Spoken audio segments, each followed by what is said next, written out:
Hi, I'm Jo, and today I'm going to do a book talk on Oh Pioneers by Willa Cather.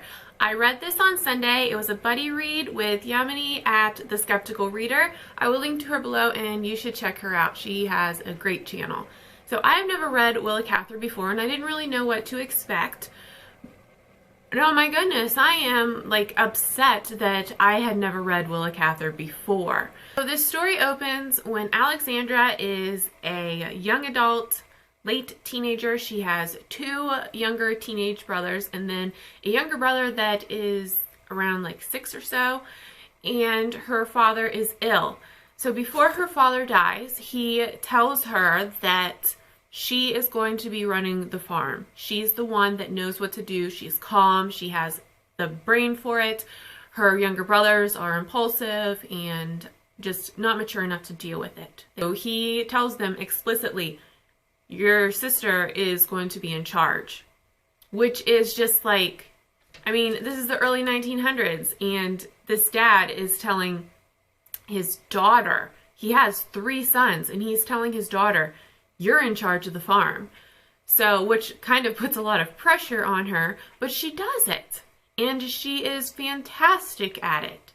So I don't want to tell you everything that happens, but this covers basically her whole life and what happens to her family, what happens to her brothers that are kind of controlling, or even though their father put her in charge, you know, they're going to have resentment because they're the sons and they weren't that young. They were teenagers also. There is just so much. I was just so thrilled with all of this stuff that Alexandra did. What a strong female role model. I mean, she was just amazing. This is a fantastic book for any young girl to read. She ran the farm. She made decisions and carried through with these decisions, and she was extremely prosperous. It was amazing the things that she did, and there are a lot of characters in this story. I loved this book. I just love this book. Oh my goodness. She stood up to her brothers even when they were older. They divided the land, and at one point her brothers told her, you're just a girl, this land is going to be ours. I mean, who says that? And she was like, get out of my house, go away, and don't even talk to me. The thing though about her running this farm and having to put all of this time and effort into it and the pressure on her was that while her brothers got to get married and have families, she didn't.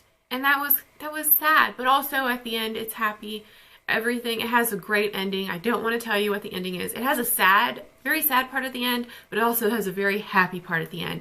And if the thing hadn't happened with Alexandra at the very end, I would have thrown my book because I would have been like, this was a depressing story. But it wasn't. It was heartwarming and I just adored it. It was funny too. At one point there's this man that she took in that lived in her barn.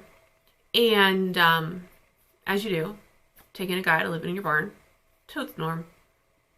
And he went down to her brother's house to get his mother-in-law to bring her to visit Alexandra. And the mother-in-law, old Mrs. Lee, she's saying, you got to see this bathtub. Alexandra's brother had put in a bathtub in the house, and old Mrs. Lee was afraid of it. She says that she would pretend to take a bath. She would splash around in the water, but then when they would leave, she would actually take her bath like they used to take their baths. So her brother was very extravagant and his wife was pretty silly. She wanted people to know we have money, and so she was silly, and he deserved her. He definitely deserved her because he was a brat. He was a jerk. I didn't care for him. So one day she's sitting at dinner with her brothers and their families, and her brother and sister-in-law are kind of bragging about, you know, their house, and they have this bathtub, and she says that she was thinking about getting a bathtub for the guy that lives in her barn, not for her.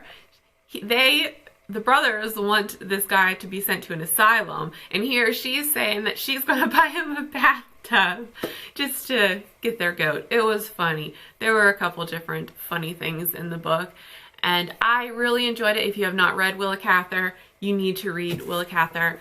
I'm going to read more of her books for sure, but There's so much more that happened. I didn't even get into the storyline with her youngest brother and the neighbor next door, Marie, who is selfish, and I just want to smack that girl. If you have read this book, let me know down below. Let me know what you thought about it. If you've read any Willa Cather, let me know what books you've read. And if there are any other books like this, I would love to know about them so that I could check them out. So comment down below any sort of frontier, prairie, strong female influences, protagonist. I would love to know. So let me know down below, and I will talk to you later. Bye.